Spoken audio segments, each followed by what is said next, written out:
Today, we will be focusing on the mass media of music.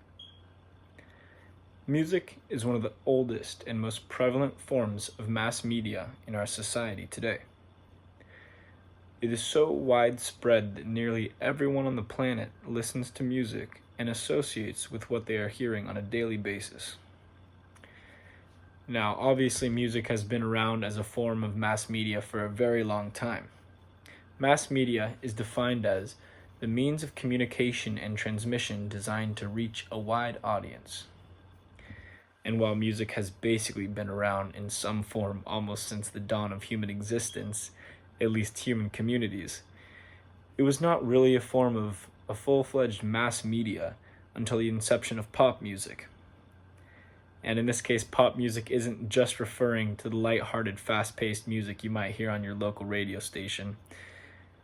Pop music refers to any genre of music or any song that appeals to a wide audience.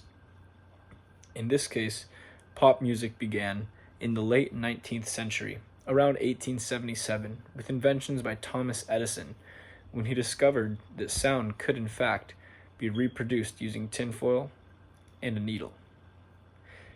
His invention of this phonograph eventually led to further advancements, and eventually the gramophone, which is basically the record player. These advancements and inventions led to the mass production of sound recordings. This changed the game. This gave people of every economic class access to what before only the very elite had access to.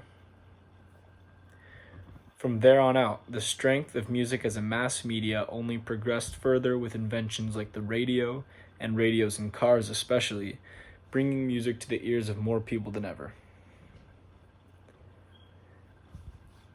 Music has the potential to be extremely profitable.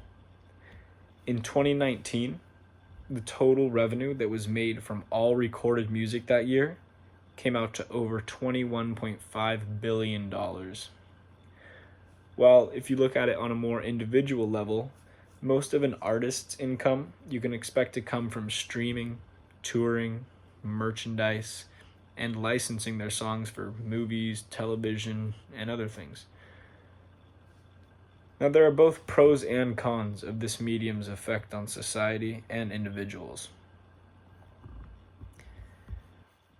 Some of these pros would be that people seem to be able to relate and identify very deeply with music. This can be beneficial because it means that people are actually paying close attention to the music and therefore its message. More so than movies, television, books, at least in my opinion, people seem to be able to connect deeply to what they're hearing in these musical pieces.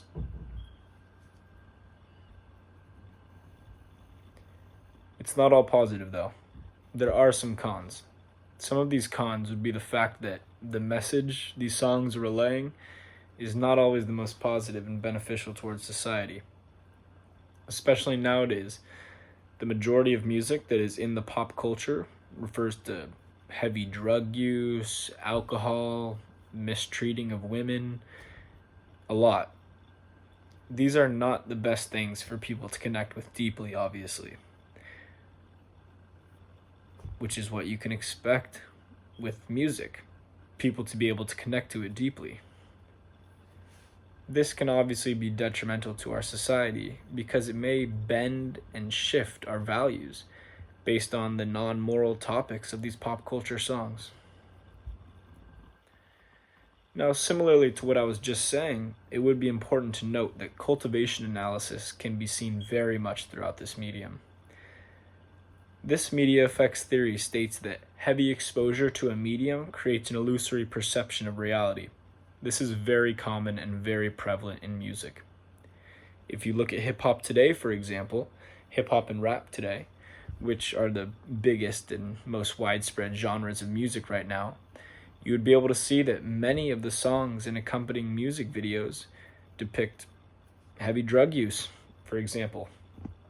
Cultivation analysis would say that the listener would begin to believe that everyone does drugs like this and that it is okay because you're seeing your idol rap singer do these drugs. It makes them feel like it is a beneficial path. And there has been a rise in teenage and young adult opiate addiction, not just use, but addiction. Another example would be that sadly, most women in these same songs I was referring to and music videos are depicted as sexual objects who are meant to be used. If cultivation analysis were true in this case, then society would start to look at women as such. And many people have varying opinions about the perception of women in today's society.